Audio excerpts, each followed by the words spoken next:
بسم اللہ الرحمن الرحیم نحمد و نصلی علی رسول الکریم اما بعد۔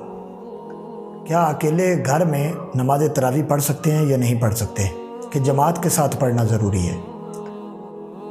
اکیلے نماز تراویح کا اگر اہتمام کرتے ہیں گھر میں تو نماز تراویح تو پڑھ سکتے ہیں، لیکن جماعت کے ساتھ جو ثواب ملنا ہے اس سے محروم ہو جائیں گے۔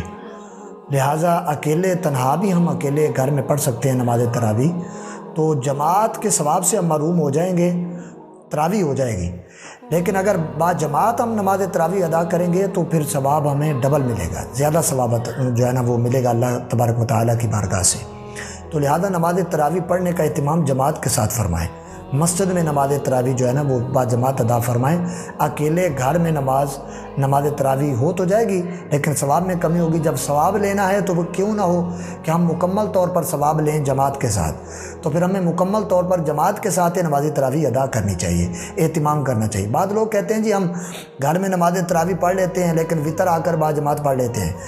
فرض مسجد میں پڑھ کے با جماعت آ جاتے ہیں، گھر میں 20 رکعت نماز تراویح اکیلے پڑھ لیتے ہیں اور وطر پھر جا کر مسجد میں با جماعت ادا کر لیتے ہیں۔ دیکھیں اگر وطر آپ با جماعت ادا فرماتے ہیں تو پھر نماز تراویح بھی با جماعت ادا کر لیا کریں۔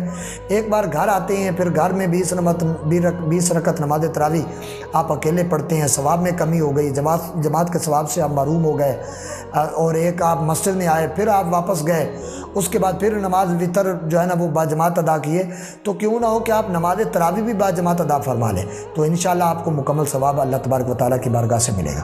تو دعائے اللہ تبارک و تعالیٰ ہم تمام کو با جماعت نماز تراویح ادا کرنے کی اللہ توفیق عطا فرمائے۔ آمین۔ وآخر دعوانا ان الحمد للہ رب العالمین۔